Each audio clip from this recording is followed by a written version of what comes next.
Hi friends, నేను miss వచ్చాను. ఈరోజు నేను అప్పాలు హనుమాన్ జయంతికి హనుమంతుడికి ఇష్టమైంది ఏ మంగళవారాలన్నా పెట్టుకోవచ్చు. దేవుడి దగ్గర మనం ఆంజనేయ స్వామికి ఎంతో ప్రీతి అయిన అప్పాలండి.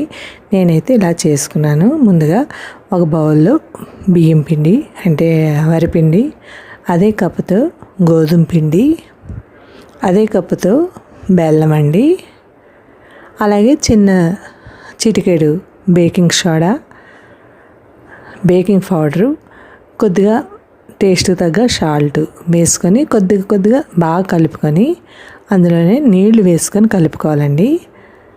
ఒక చపాతీ ముద్దలా కలుపుకోవాలి.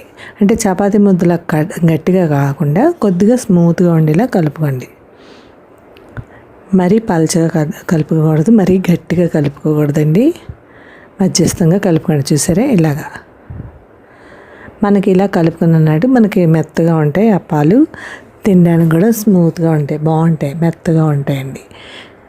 అదే కలుపుకొని పక్కన పెట్టుకోండి. ఈ లోపల నూనె పెట్టుకొని స్టవ్ మీద ఒక్కొక్క చిన్న బాల్స్లా తీసుకొని ఇలాగ అప్పాలా చుట్టుకోండి. ఇలా అప్పాలా నొక్కుకోండి. నొక్కి విధానం కూడా మధ్యలో కొద్దిగా ఇది రావాలండి. చుట్టూరు కొద్దిగా అదంటే ఎత్తు రావాలి, మధ్యలో కొద్దిగా లోతు రావాలి.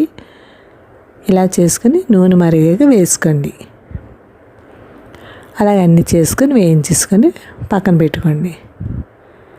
ఇది వేసాక వెంటనే కలపకండి, అలా తిప్పుతూ ఉండండి అటు ఇటుని.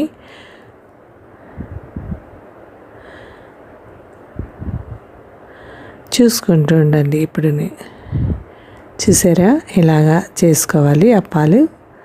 అప్పాలు చేసుకొని అన్నీ పక్కన పెట్టుకోండి.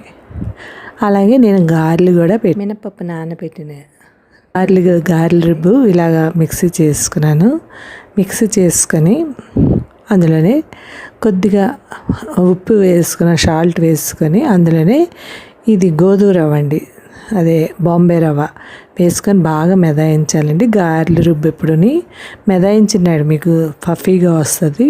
అప్పుడు మనకి గారె బాగుంటుంది, స్మూత్గా ఉంటాయి, పొంగుతాయి కూడా గారెలు.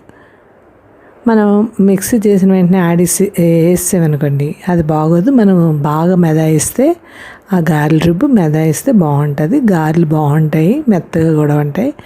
నాకైతే అప్పాలు ఇన్ని వచ్చాయండి ఒక కప్పు పిండికి. నేను చేసిన వాటికి ఇలాగే గారెలు కూడా ఇవి రెండు కలిపి దేవుడికి నైవేద్యం పెడతారు. అంతేనండి, ఎంతో టేస్టీ అయిన అప్పాలు అండ్ గారెలు. మీరు ట్రై చేయండి. Thank you. సబ్స్క్రైబ్ చేయండి, లైక్ కొట్టండి, కామెంట్ పెట్టండి. Bye. Thank you for watching.